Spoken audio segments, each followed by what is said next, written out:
सभा लाख सक्यो, अरू सभा लाख चाहियो फेरि लाखपति बाल्न। अब भात खाएको छैन हेर्नुहोस्।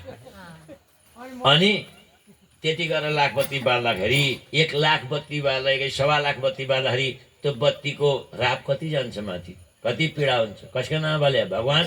हामी के भन्छौँ, आज भगवतीलाई बालेका, भोलि शिवजीलाई बालेका, पछि कसलाई बालेका, निकोसी कसलाई बालेका, गणेशजीलाई बालेको, अरे कसलाई बालेको, जसलाई बाले पनि पाउने भगवान् विष्णु मात्रै हो लाखपति। ल खा किताबमा त्यति ल्याएको भगवान् विष्णुमै समर्पयामी नमः भनेछ। कहाँ छ शिवजी समर्पयामी नमः लाखपति भनेको छैन।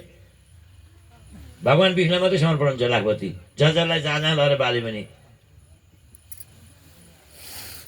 भगवान् विष्णुको नाममा मात्रै समर्पण। किनभने जसले हाम्रो क्षमा गर्छ त्यो क्षमा गर्ने अधिकार भगवान् विष्णुमा मात्रै छ। अनि त्यो एकादशी असारको एकादशीदेखि दिनै पछि बाल्नु 1000 बत्ती कि एकादशी बाल्नु। लौ आमा अघि चाहिँ निदान भाले क्या अझै एकपल्ट सुनौ।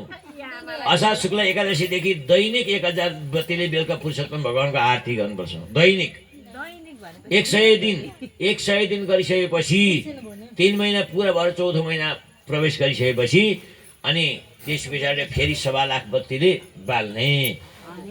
ब्राह्मण निमन्त्रणा गर्ने, जुन ब्राह्मणले धोती लगाएको हुनुपर्छ, ऊर्ध्वपुण्ड या त्रिपुण्ड धारण गरेको हुनुपर्छ।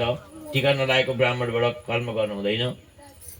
सकभर बिहान बेलुका गायत्री जपेकै मान्छे चाहिन्छ, गायत्री जप्ने नै मान्छे चाहिन्छ। त्यति गरिसकेपछि कम्तीमा पनि 12 जना ब्राह्मणलाई वर्ण गर्नुपर्छ। 12 जना ब्राह्मण कम्तीमा नसक्ता। र ती ब्राह्मणहरूले पहिले के काम गर्ने, यज्ञ आरम्भ गर्दै गर्दै गएपछि हामीले 1.25 लाख बत्ती बालेको त्यो बत्तीको ज्वाला कस्तो हुन्छ प्रज्वल, त्यो ज्वाला मालिँदैन। त्यसका ज्वालाले जुन तातो राप गरेर भगवान्लाई जति पीडा हुन्छ नि, अब शान्त बनाउनको लागि 12,500 तर्पण गर्नुपर्छ। सबैभन्दा पहिला 1,25,000 बत्तीको दशांश 12,500 तर्पण गर्नुपर्छ, शीतल बनाउनुपर्छ भगवान्लाई। त्यसको दशांश 1250 हवन गर्नुपर्छ।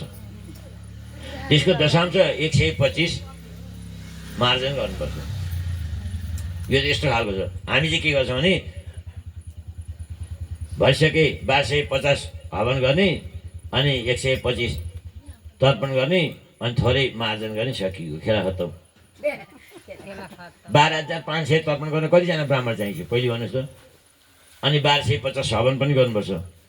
अनि सकेसम्म खिरबाट हवन गर्ने, सकिएन भने तिल चामलबाट हवन गर्न पाइन्छ, अथवा वनस्पतिहरू फलफुलबाट पनि हवन गर्न पाइन्छ। आफ्नो सत्सङ्कल्प कस्तो छ, ठाउँ समय परिवेशले